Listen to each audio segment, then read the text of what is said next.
इस दुनिया में हम सभी को बचपन से ही अच्छे संस्कार दिए जाते हैं, अच्छी अच्छी बातें सिखाई जाती हैं, अच्छे कर्म करने के लिए प्रेरित किया जाता है। लेकिन जब हम बड़े होते हैं तो हम अपने आसपास केवल बुराई को पाते हैं।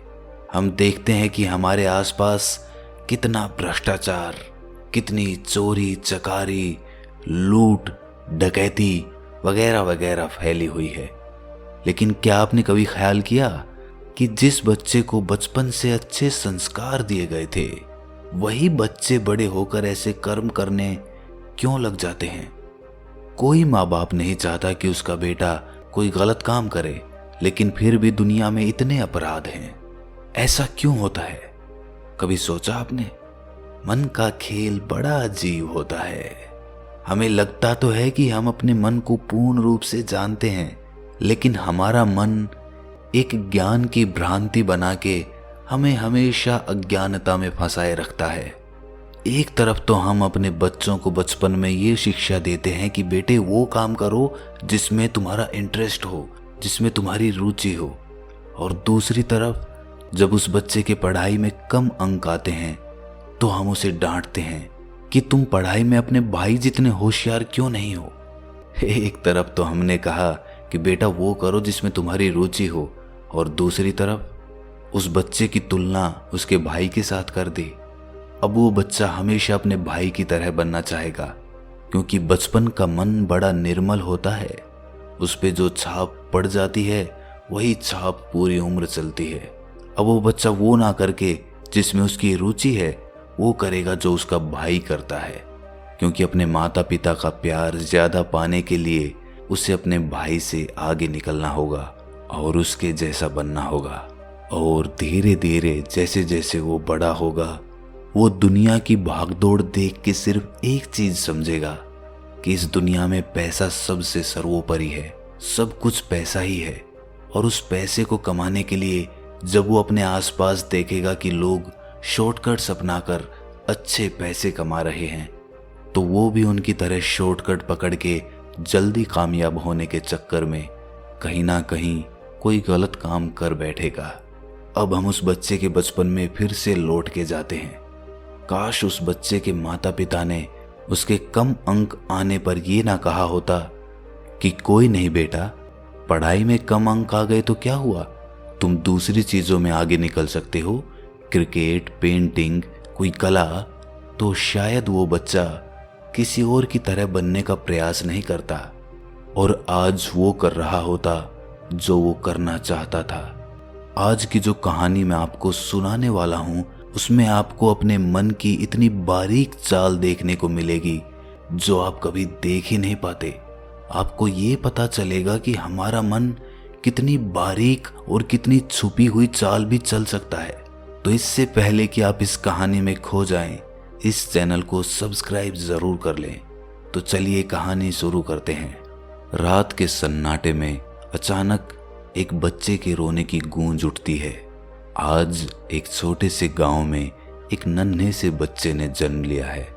बच्चे का भाग्य बहुत अच्छा है, उसने एक बहुत धनी परिवार में जन्म लिया था।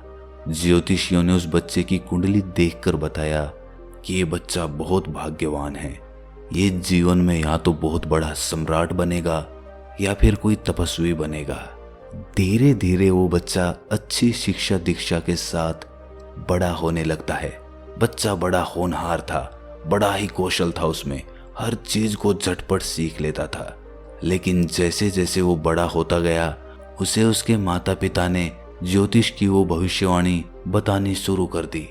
और धीरे धीरे बच्चे के मन में ये बात बैठने लगी कि वो तो संत बनने के लिए पैदा हुआ है, क्योंकि उसके परिवार के पास धन संपूर्ण होने की वजह से उसमें राजा बनने की कोई चेष्टा नहीं थी।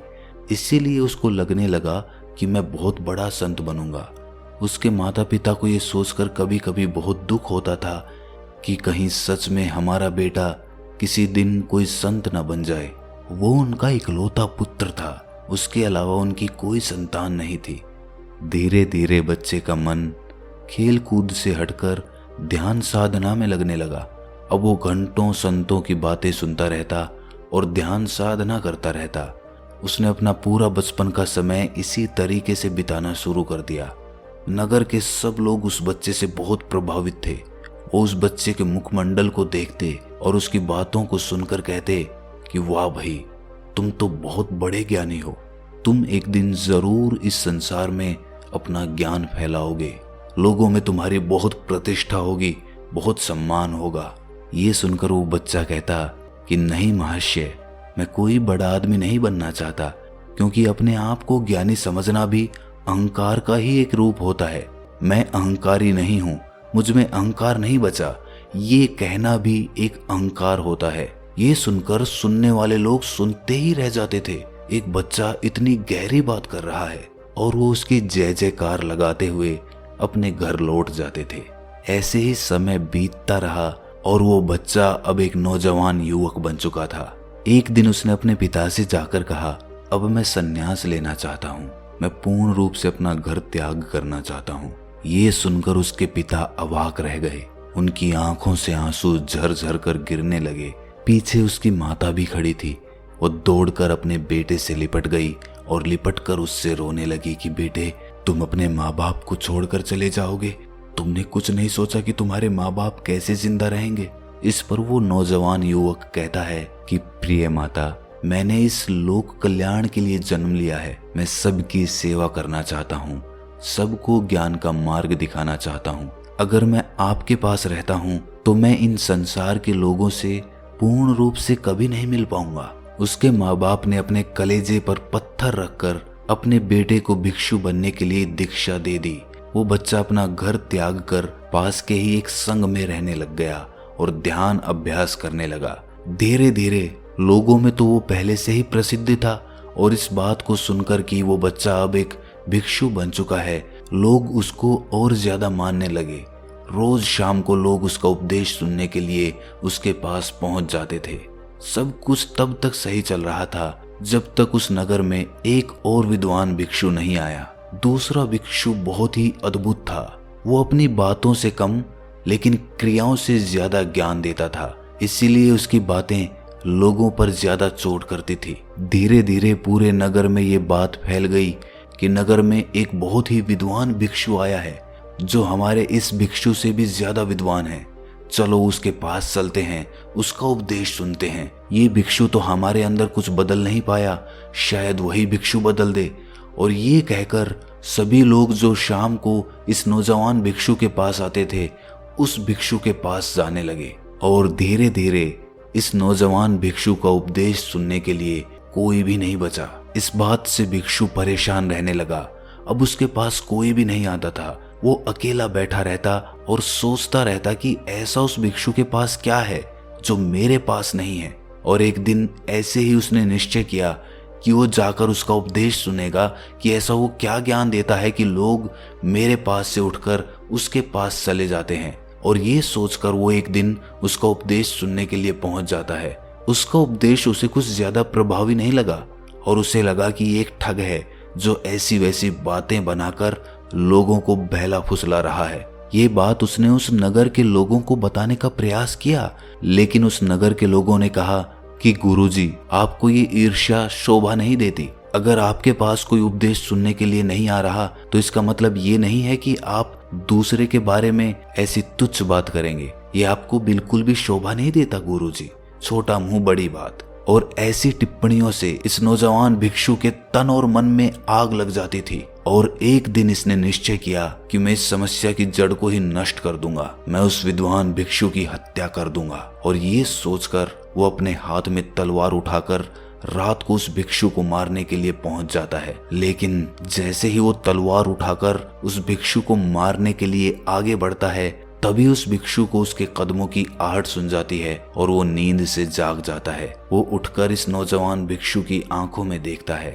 और उससे पूछता है कि तुम कौन हो और मुझे क्यों मारना चाहते हो? दिखने से तो तुम कोई भिक्षु मालूम होते हो। हे भिक्षु, तुम ये कौन से रास्ते पर चल पड़े हो? तुम मेरी हत्या करना चाहते हो तो निश्चय ही मुझे मार डालो, लेकिन एक सवाल खुद से जरूर पूछना, क्या तुम सच में एक हत्यारा ही बनना चाहते थे? ये बातें नौजवान भिक्षु के दिल पर किसी तीर की भांति लगी और उसने झटके से तलवार को दूर फेंक दिया, जैसे किसी निद्रा से जाग उठा हो, और वो उस भिक्षु के सामने फूट फूट कर रोने लगा। नौजवान भिक्षु के ये आखिरी शब्द बहुत ही अनमोल थे। उसने कहा कि हे गुरुवर, मैं बचपन से एक भिक्षु बनना चाहता था, क्योंकि एक ज्योतिष ने भविष्यवाणी की थी और उसकी भविष्यवाणी जब मुझे पता चली तब से ही मैंने भिक्षु बनने का अभ्यास किया। मैंने ये बात अपने मन में पक्की बिठा ली थी कि मैंने लोक कल्याण के लिए जन्म लिया है, और इसी वजह से मैंने अपना घर तक त्याग दिया था। मैं इस नगर के लोगों को रोज उपदेश देता था, उनके दुखों को सुनता था, लेकिन जब ये लोग मुझे छोड़कर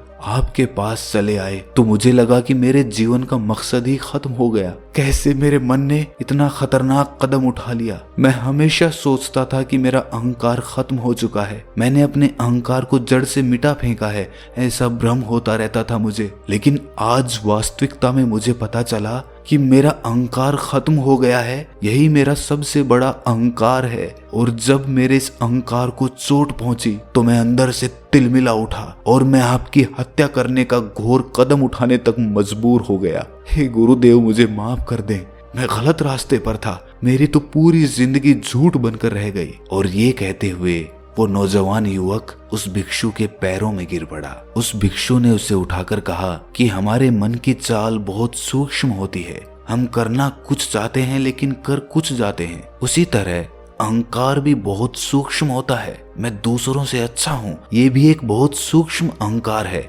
वास्तव में बिना अहंकार वाले आदमी को तो किसी से क्या मतलब, कोई अच्छा हो कोई बुरा हो, लोग आएं या जाएं, जिसमें मैं ही नहीं बचा, उसको इन सब बातों से क्या मतलब। इसीलिए अपने मन की चाल को बहुत गहरे तल पर जाकर समझो। ऊपर से समझने से कुछ नहीं होगा, ऊपर तो सिर्फ हमारे विचार तैरते रहते हैं, लेकिन हमारे भीतर बहुत सारी क्रियाएं चल रही होती हैं जो ध्यान के द्वारा जान पाना संभव होता है। और ये कहकर उस भिक्षु ने उस नौजवान भिक्षु को उस रात ध्यान की दीक्षा दी। तो दोस्तों, कैसी लगी आपको ये कहानी कमेंट सेक्शन में जरूर बताना, और अच्छी लगी तो चैनल को सब्सक्राइब करना मत भूलना।